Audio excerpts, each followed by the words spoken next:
Chicago glows on a Saturday evening. Streetlights thread gold over rain-dark asphalt. The L rattles in the distance, and restaurant windows flicker with the soft promise of warmth. In a third-floor walk-up in Bronzeville, the Johnsons are getting ready, unhurried but buzzing with the quiet electricity that trails good news. Daniel Johnson, 36, ties his navy silk tie twice before it sits the way he wants. He's a project manager who just landed a promotion he fought for. Late nights, extra certifications, calm in meetings where he was the only black voice at the table. Tonight is his victory lap, but he keeps telling himself the dinner is really for Amara, their 12-year-old, to see what steady work looks like when it blooms, and for Linda, his wife, who carried the house through the leaner months. In the bedroom mirror, Linda checks the fall of a simple emerald dress she bought on sale last spring and never found an occasion for, until tonight. She wears her hair in soft curls, a thin gold bracelet at each wrist. On the dresser, Amara's sketchbook lies open, penciled croquis of dresses she imagines. Flowing, architectural, bold. Linda smiles and flips it closed with a fingertip. From the hallway, Amara calls, "Dad, do I look too fancy?" She spins into the room in a knee-length black dress and white sneakers she refuses to replace with flats. On her shoulder, a denim jacket dotted with enamel pins clacks softly. "You look like yourself," Daniel says, grinning. "That's perfect." In the kitchen, the phone lights up. Walden and Willow, the new restaurant in River North, a place with white tablecloths and a wait list that stretches weeks. Daniel booked it the moment HR sent the promotion paperwork. He taps the number and listens to the ring. "Walden and Willow, good evening." The voice is smooth, polished. "Hi, this is Daniel Johnson. Just calling to confirm our 7:30 reservation for 3. A brief pause, the click of keys. "Yes, Mr. Johnson. We have you for 7:30. We look forward to hosting you." He thanks the host, pockets his phone, and exhales. It's a small thing, confirmation, but it steadies him. He wants the night to glide. They step out into the stairwell, laughter bounding ahead of them. Neighbors' doors are ajar, catching snatches of weekend life. A TV game show, a pot of something simmering, a toddler's delighted shriek. On the stoop, the air smells like rain, car exhaust, and the faint sweetness of someone grilling 2 blocks over. Their rideshare pulls up. Inside, Amara presses her forehead to the cool glass, narrating the city as it unwinds outside.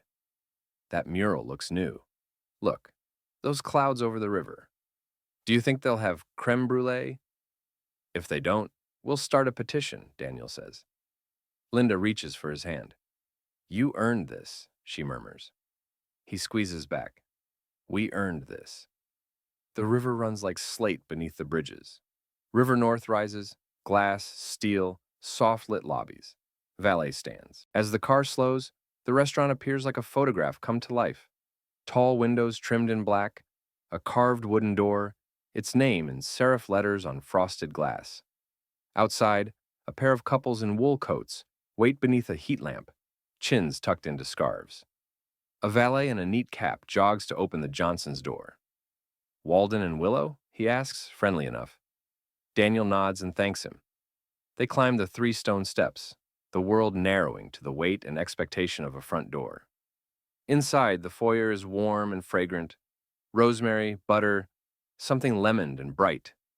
To the left, a vintage mirror reflects a steady stream of well-dressed diners. To the right, a bar glows amber with bottles. The bartender shakes something with practiced ease. Through an archway, the dining room opens. White cloths, crisp as paper, candles in low glass, art that looks like fog rolling over a field. Amara's eyes widen. "It's pretty," she whispers, awed but trying not to look awed. "It is," Linda agrees, smoothing Amara's jacket at the shoulder. "And we belong in pretty places." They approach the host stand. A young woman with a sharp bob and a headset smiles, the kind of smile trained to be identical at noon and midnight. "Good evening. Name?" "Johnson. Reservation for 3 at 7:30, Daniel says, offering the confirmation on his phone. She taps. "One moment." Her eyes scan the screen, then flick up to the dining room. "We're just finishing a table. May I offer you the lounge while you wait? It should be quick." They follow her gesture to a small lounge. 2 leather chairs, a sofa, a palm and a concrete planter, a table stacked with glossy magazines. A server offers sparkling water. Daniel declines wine for now. He wants the first toast to happen at the table, not in a holding pattern. Amara swings her feet and whispers observations. Everyone's talking so quietly. She imitates a whispery murmur, then giggles. Do you think they'll mind my sneakers? If they do, Linda says, that's their problem. Across the room, a couple glances over briefly. The woman's smile is tight, curious. Daniel notes it, then chooses to let it pass. He's not here to inventory other people's micro-expressions. He is here for lobster risotto, for the look on his daughter's face when the dessert menu lands, for the slow breathing that comes when you've crossed something hard and the ground finally levels. A sleek office door near the bar cracks open. A man steps out, late 40s, tall, immaculate charcoal suit, a pocket square folded with mathematical precision. His face carries the kind of practiced affability that reads as authority, the restaurant manager. He shakes hands with a departing guest, laughs at something the guest says, smooths his tie as he turns. The host with the headset leans toward him and murmurs something, gesturing with a discreet tilt of her chin in the Johnsons' direction. The manager's smile doesn't falter, but it pauses. Half a heartbeat, a tiny hitch. His eyes find the family. Daniel sitting straight, Linda's hand on Amara's knee, Amara's sneakers tipping at the toe. The hitch becomes a calculation. He strides toward the host stand. The host lowers her eyes to the screen again. In the lounge, Linda senses the shift before she can name it. The way conversation at nearby tables hums and then relevels. The tiny chord change in a room's music when attention swivels. She glances at Daniel. He's watching the manager without staring, a skill learned over years of walking into rooms where he needed to prove first that he had the right to be there. Amara leans in. How long is quick, do you think? Short enough to still be hungry when we sit, Daniel says lightly. He doesn't want her measuring time by unease. The host waves them over with a pleasant smile. Mr. Johnson? Thank you for your patience. They stand. Daniel smooths his jacket. Linda picks up her bag. Amara slips her sketchbook into her pocket, just in case she sees a dessert worth drawing. They cross the few feet to the stand, the city's entire promise gathered like breath in a throat. Up close, the manager's cologne is expensive and discreet. He sets his palms on the counter, smile bright, tone effortless. The host's cursor blinks on the reservation screen beside his hand. Good evening, he says, voice warm enough to heat a room. Everything is set. The promotion, the reservation, the soft hunger, the certainty that tonight will be a story they tell years from now. The manager's smile widens by a fraction. And then the night turns. The smile on the manager's face is polished, professional, yet it carries a faint tightness, like a bowstring drawn too far. He studies the Johnsons as if weighing them against an invisible checklist. His eyes pause on Daniel's tie, on Linda's simple dress, on Amara's sneakers. The pause is long enough to sting. Daniel, steady and polite, begins before the silence can settle too heavily. Good evening. Reservation for Johnson. 3 people at 7:30. He offers his phone, the confirmation glowing brightly on the screen. The host leans forward, ready to guide them in, but the manager's hand rests lightly on her forearm. Subtle, almost imperceptible, but commanding. She freezes. He takes over. Yes. Mr. Johnson, is it? His tone is smooth, but underneath it runs something sharp, almost dismissive. He doesn't glance at the phone. I'm afraid there must be some mistake. Daniel's brows knit slightly. I called earlier. Your team confirmed. He keeps his voice calm, controlled. Years of boardrooms and careful diplomacy have taught him not to give people like this the reaction they expect. The manager doesn't blink. Yes, well, sometimes the system double books. Unfortunately, we're at capacity tonight. Every table is full. Linda shifts, glancing toward the dining room. Through the archway, at least 3 tables sit empty, candles flickering patiently, place settings undisturbed. She knows what she sees. She also knows better than to argue in front of her daughter, at least not yet. Sir, Daniel says evenly, with respect, I see open tables right there. The manager's smile hardens at the edges. He lowers his voice, conspiratorial in tone, but dripping with condescension. Those tables are reserved for regulars. We have to maintain standards. I hope you understand. Amara tilts her head, confused. But we had a reservation. Her voice is soft, innocent, but it lands like a stone in the silence that follows. Several nearby diners glance over, curiosity sparking in their eyes. One man raises his eyebrows, as though enjoying a private spectacle. A woman at the bar sips her wine and smirks into the glass. Linda's hand tightens around her clutch. She wants to shield her daughter from this moment, to erase it from memory. But Amara's eyes are wide, searching Daniel's face for an explanation. Daniel exhales slowly. His voice remains calm, but his jaw sets like stone. What I understand, he says, is that you've chosen not to honor our booking. That's your decision. But don't tell my daughter it's because of a system error. The manager's eyes flicker, caught, but unwilling to relent. I'm sorry, Mr. Johnson. There's simply nothing available. You're welcome to try again another night. His tone makes it sound like an invitation that will never truly be extended. The humiliation thickens, heavy and sour. The family stands in their best clothes, denied not by accident but by prejudice wrapped in politeness. The foyer suddenly feels smaller, as though the air itself has turned against them. Daniel glances at Linda. For a moment he considers pushing harder, calling for the owner, demanding accountability, forcing this man to say aloud what he is hiding behind his empty smile. But then he sees Amara's face. Her lips are pressed together, her eyes shimmering, and he knows. The fight here in this lobby will scar her more deeply than silence. So instead, he straightens. His voice is low, steady. Let's go. Linda places a hand on Amara's shoulder, guiding her toward the door. Amara looks back, confusion clouding her features, as if waiting for someone to correct the mistake, to apologize. No one does. As the door closes behind them, the chatter of the dining room resumes, unbroken, as though nothing at all had happened. But inside the Johnsons, something heavy has shifted. They have been turned away, not for lack of space, not for lack of money, but for something far more poisonous. Prejudice disguised as policy. And though Daniel swallows the bitterness for his daughter's sake, he makes a quiet vow as they step into the night air. This isn't the end of the story. Not for him, not for them. The heavy door of Walden and Willow swings shut behind them with a muted thud, sealing away the glow of candles and hushed laughter. Outside, the night air is damp and cool, laced with the distant scent of roasted chestnuts from a street cart a block away. The Johnsons step onto the sidewalk like travelers expelled from a place that promised warmth but delivered coldness instead. Amara hugs her denim jacket tighter around herself.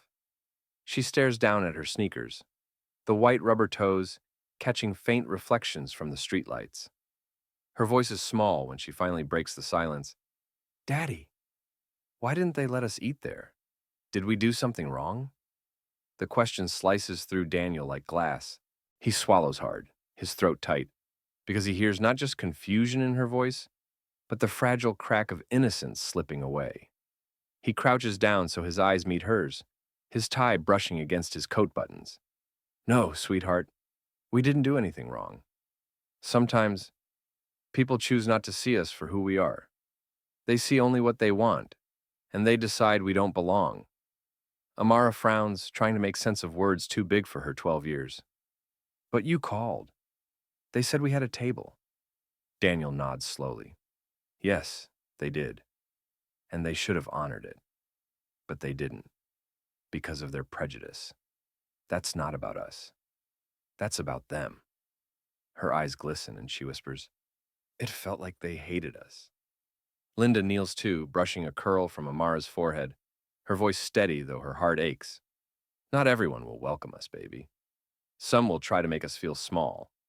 But we are not small. We know our worth, even when others don't. Amara blinks quickly as if forcing back tears. Her fingers clutch the edge of her sketchbook, which peeks out from her pocket. She had wanted to draw the dessert tray, the crystal glasses, maybe a chandelier. Now the pages stay blank, the night's promise erased. Daniel stands, jaw clenched tight. He stares back at the glowing restaurant window, where silhouettes move gracefully around linen-covered tables. For a fleeting second, he imagines storming back inside, demanding answers, forcing the manager to explain himself, not behind polite lies, but in raw truth. But then he sees Amara's slumped shoulders and knows, tonight is not the night to wage that battle. Tonight is about shielding her. He pulls out his phone and quickly searches for another restaurant. "We'll find somewhere else," he says firmly, his voice lifting with determination. "A place that actually deserves to have us." Linda slips her arm through his, offering strength through touch. "Leave them, Daniel. The world turns, and so do fortunes. What they gave us tonight was humiliation. But what's coming for them is shame." Daniel breathes deeply, letting her words settle. He knows she is right. Life has a way of circling back, of revealing truths at the most unexpected moments. They begin walking down the street together, their footsteps echoing softly. Amara looks up at the glittering skyline. "I don't want to go back there ever again," she says. Daniel squeezes her hand. "You won't have to, sweetheart. One day, people like that manager will have no choice but to see us, not as outsiders, but as the ones holding the keys. For now, though, the wound is fresh." They walk on into the city night, carrying not just the sting of rejection, but the seed of a reckoning yet to come. Weeks passed. The glitter that once surrounded Walden and Willow began to tarnish.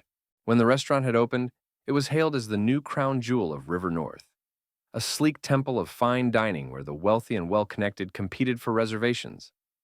Glossy magazine spreads praised its decor: white marble floors, chandeliers dripping with crystal, a menu that promised culinary artistry.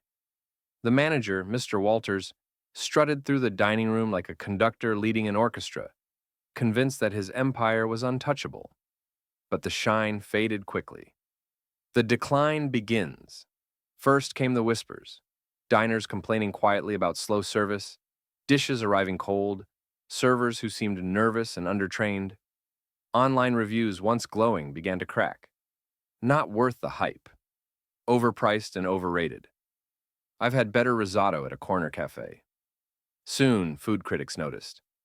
A prominent columnist for the Chicago Tribune wrote, "Walden and Willow dazzles with its looks, but style cannot cover a lack of soul. A restaurant is more than marble and candlelight. It's about hospitality. And here, hospitality is missing." Reservations that were once booked weeks in advance started to open up. Tables that had once been sacred to regulars sat empty on Friday nights. The buzz around town shifted. People were whispering not about how to get in, but whether the restaurant was already in trouble. Walter's frustration behind the scenes, the atmosphere grew tense. In staff meetings, Walters paced like a man on the edge. His polished composure cracked more each day. "Do you all understand what's at stake?" he barked one evening, slamming a fist onto the polished mahogany bar. "We are bleeding money. Customers complain, critics circle like vultures, and I—" His voice rose, sharp with desperation. "I will not let this place fail." The staff exchanged uneasy glances. Some whispered that Walter's arrogance was finally catching up to him. He was so focused on appearances, on exclusivity, that he had forgotten the heart of the business, making people feel welcome. But Walters refused to admit fault. He blamed the kitchen for inconsistency, the waitstaff for lacking charm, the city itself for being ungrateful. The truth, that his own prejudice and ego had poisoned the restaurant's spirit, was something he would never acknowledge. Financial pressure. By the third month, numbers told the story plainly. Revenue had dropped by nearly half. Investors began to pull back, murmuring doubts about whether Walden and Willow could survive its first year. Walters sat in his office late at night, staring at spreadsheets that looked like death sentences. Bills piled on his desk. Calls from creditors grew sharper. Finally, during one particularly tense afternoon, the restaurant's owner, a quiet man who had left most operations to Walters, delivered the ultimatum. "Find new investors," he said flatly, "or we close by spring." A desperate plan. Walters plastered on a smile for his staff, pretending things were under control. But behind closed doors, he was frantic. He called every contact he had, begged for introductions, promised opportunities he could barely describe. And then, after weeks of rejection, came a glimmer of hope. A meeting. A group of high-profile investors was interested in hearing his pitch. If they agreed, the restaurant could be saved. Walters rehearsed his speech endlessly, convinced this was his chance to restore glory. On the day of the meeting, the restaurant was polished within an inch of its life. Tables gleamed, glasses sparkled, servers were drilled to perfection. Walters adjusted his tie in the mirror, practicing his smile, repeating his lines. Gentlemen, ladies, with your support, Walden and Willow can reclaim its rightful place as the crown jewel of Chicago dining. What he didn't know, what he couldn't imagine, was that fate had already written a different script, because the investors he was about to meet were none other than the family he had once turned away. The morning of the investor presentation, Walden and Willow gleamed like a showroom. Walters had ordered every surface scrubbed until it shone. The chandeliers were polished, the marble floors buffed, the cutlery arranged in lines sharp enough to catch the light. To the untrained eye, it looked like a thriving palace of fine dining. To Walters, it was camouflage, an illusion to distract from the crumbling foundation. He rehearsed his pitch one last time in his office, pacing back and forth. Distinguished investors, Walden and Willow represents not just a restaurant, but an experience. With the right capital infusion, we can expand, elevate, and dominate Chicago's culinary scene. You'll be buying into a brand of prestige and exclusivity. He practiced the smile he would wear, the one that always worked on the wealthy patrons who loved to feel flattered. He straightened his tie, smoothed his suit jacket, and checked his reflection. Perfect. At precisely 6 p.m., the door staff signaled the arrival of the investors. Walters took his place in the foyer, hands clasped, voice ready. The double doors opened. 3 figures stepped inside. For a moment, Walters thought his eyes deceived him. Daniel Johnson in a sharp navy suit, posture tall and commanding. Linda, radiant in a tailored dress that spoke of confidence and elegance. And between them, Amara, now a little older, dressed simply but with poise far beyond her years, a sketchbook tucked under her arm like always. It was them. The family he had turned away weeks before. The family he had humiliated. Walters froze. The practiced smile faltered, then snapped back into place, brittle and thin. His palms began to sweat. Mr. Johnson, he stammered, forcing out a laugh that fell flat. What an unexpected pleasure. Daniel's voice was calm, smooth, but carried weight that filled the room.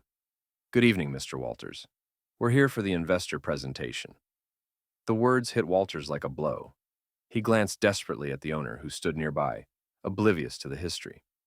The owner was beaming, shaking hands, thanking the Johnsons for their interest. Linda's smile was polite but cool.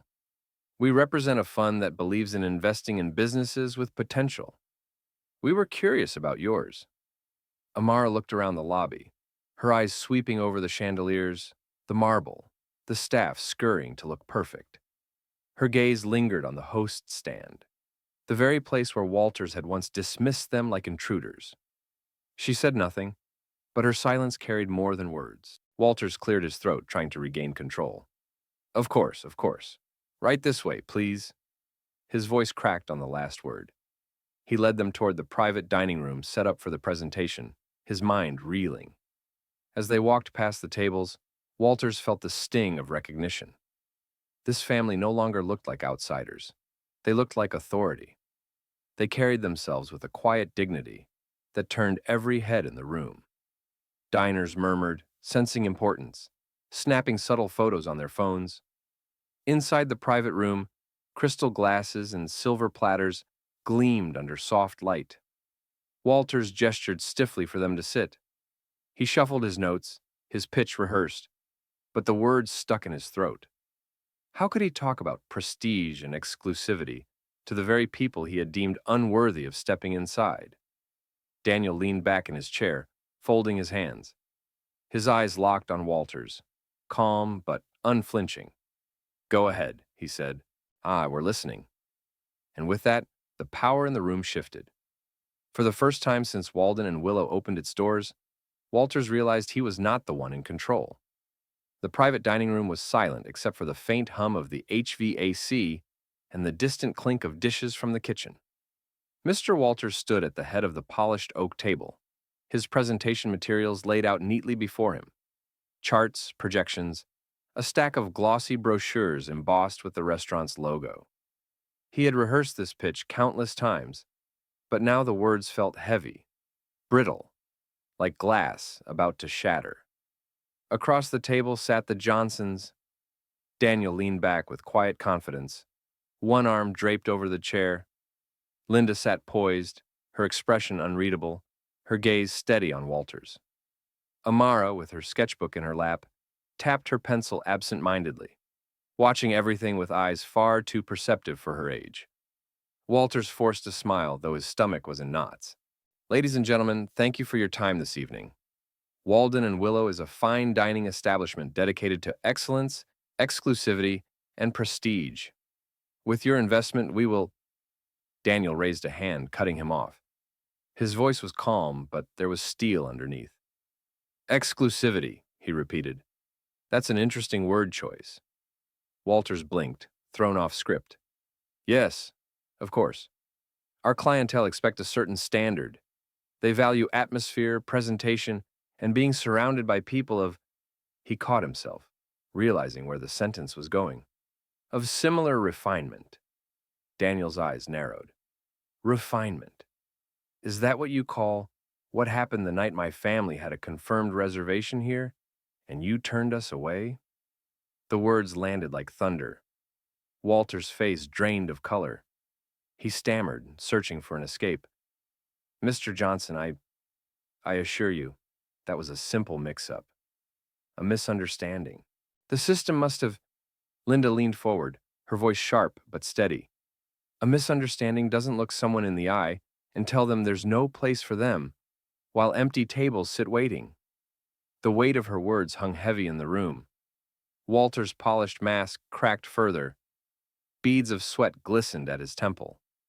He opened his mouth, but Daniel continued, his tone calm, deliberate, unflinching. You didn't just reject a family trying to enjoy a meal. You humiliated my wife, and you wounded my daughter. You made her believe for a moment that we had done something wrong. Amara looked up from her sketchbook, her voice soft but clear. You made me feel like we didn't belong anywhere. Walter's knees felt weak.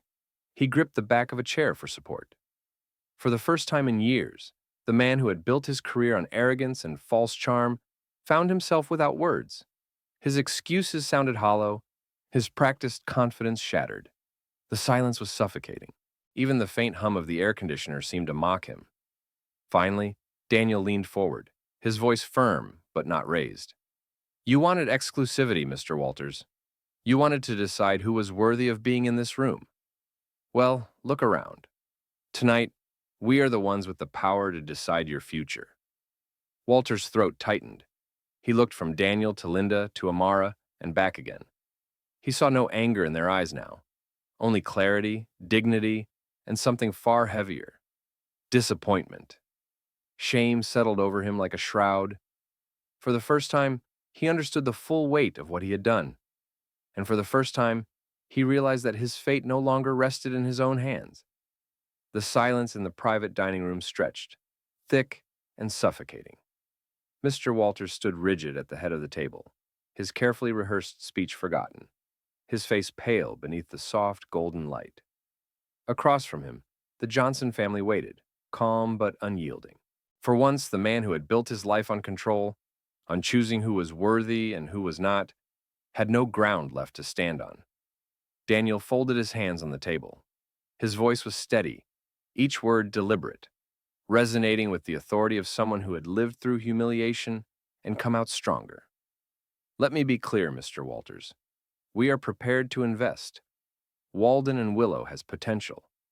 But we do not invest in businesses where prejudice masquerades as policy. Walters blinked, his lips parting, but no words came. Daniel continued, leaning forward, his eyes locked on the manager. Our condition is simple. You will step down from management, effective immediately.